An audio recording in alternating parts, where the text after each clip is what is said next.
Tuhan memberkati dan melindungi Presiden Joko Widodo. Ya, Tuhan selalu berada di dekat Presiden Jokowi dan didenjut nadinya Presiden Jokowi dan selalu melindungi dari orang-orang yang jahat. Dan inilah doa dari masyarakat Timur. Kita dengarkan sama-sama. Saya boleh doakan Bapak? Boleh.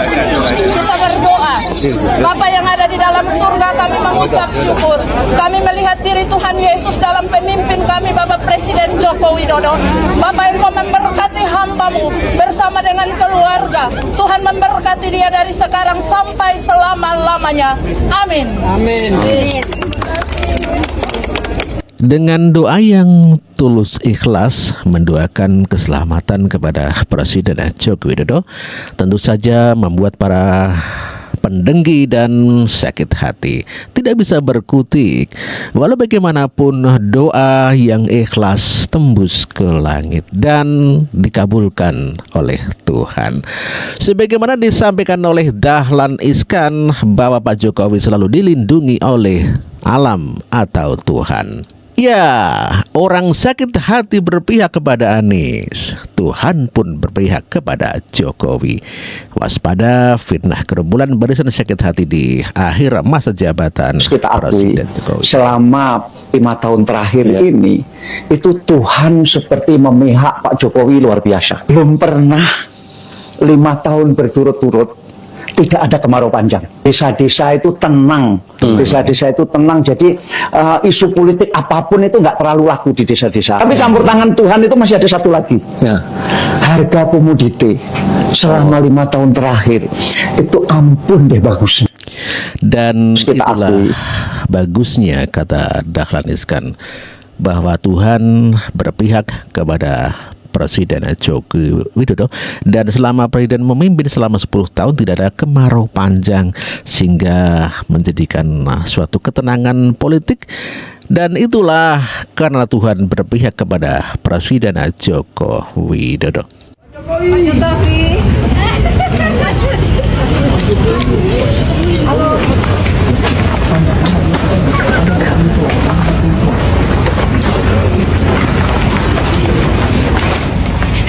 Diterima. Ini satu lagi nggak Pak? Makasih Pak. Bisa selamat Pak Jokowi. 2 juta. Pak bisa foto. Ya. Putranya berapa? Anaknya 2, Pak. 2, 3. Oke. Ibu masuk. Mama buka. 2 juta. Terima kasih banyak Pak. Untuk Bapak. Ya. Dah. Terima kasih banyak Pak. Sama-sama. Belum tidur? Ya belum. Kerja di mana? Baru lepas. Belum lepas. Ya. Berapa sih sekarang di sini kilo lepas sehari? Sehari ya kadang 50. Oh, kalau banyak kerja juga 100.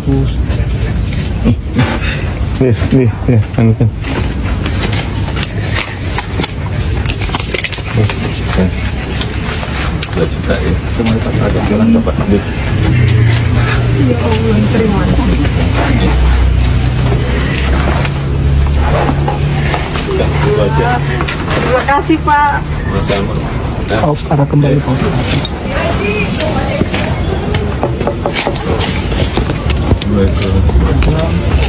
Apa ada?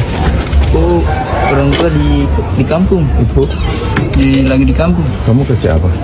Ojek. Di sini. 2 juta. Kalau tambahan, ya. Dah. Kasih. Sama. Oke. Hati-hati ya. Yang kerja keras. Dah. Dan anak-anak pun menangis ketika tidak bisa melihat langsung Presiden Joko Widodo. Inilah suara-suara Tuhan. Ya memang Tuhan ada di mana-mana. karena tidak bisa melihat Pak Jokowi.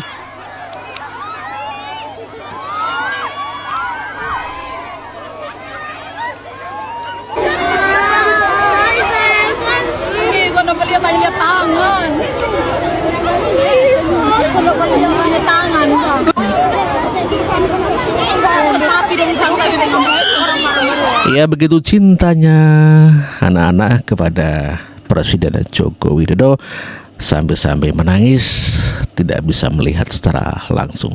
Indonesia bisa mempunyai pemimpin negara yang tulus memperhatikan rakyatnya seperti Pak Joko Widodo. Sehat selalu, Pak. Tuhan Yesus memberkati Pak Jokowi. I love you, Pak.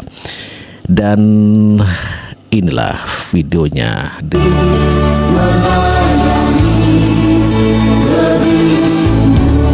Ya, susah dicari ya pengganti Presiden Joko Widodo yang bisa memimpin dengan tulus untuk bangsa Indonesia.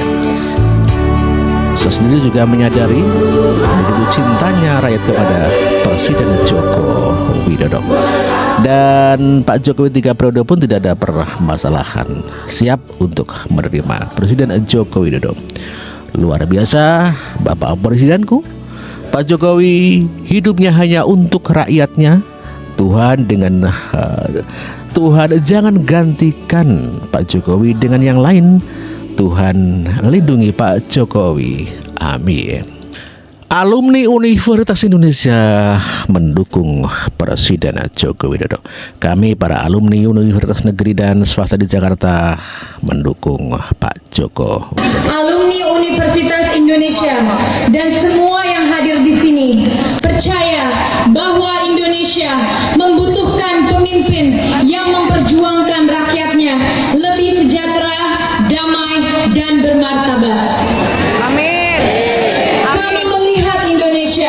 Maju pesat di berbagai bidang berkat kerja keras dan perjuangan Bapak Joko Widodo. Periode pertama banyak yang meragukan, tetapi saya lihat periode kedua mengalami kemajuan yang sangat besar.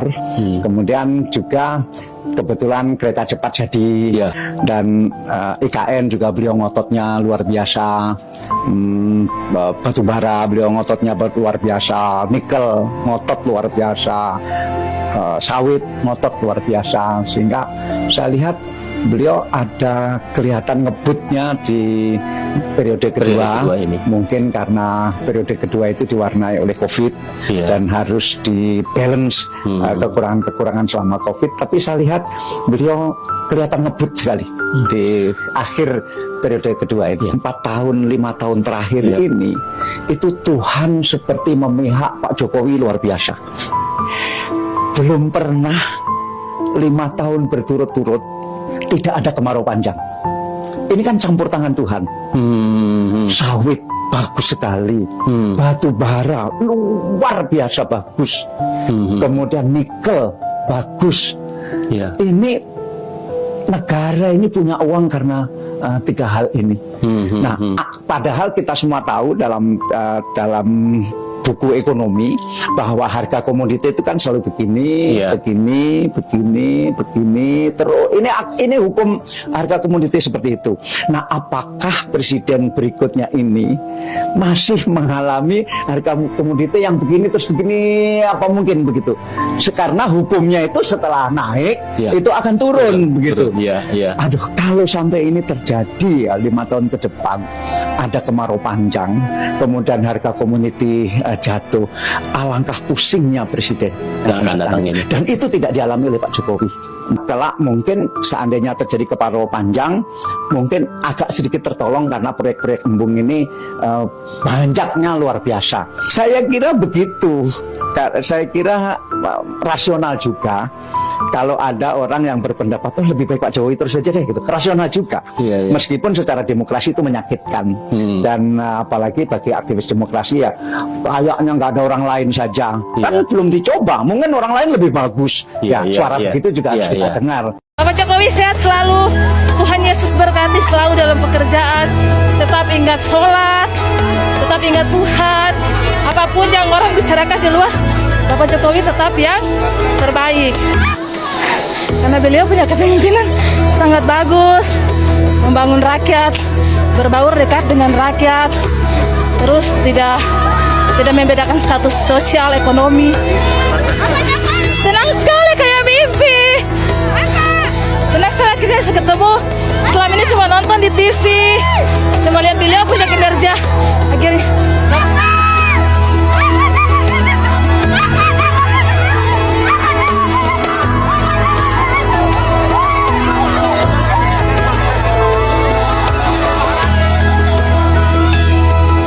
bahagia karena selama ini saya cuma melihat lewat media tapi belum pernah ketemu Bapak secara langsung. Sehat-sehat selalu, Tuhan memberkati.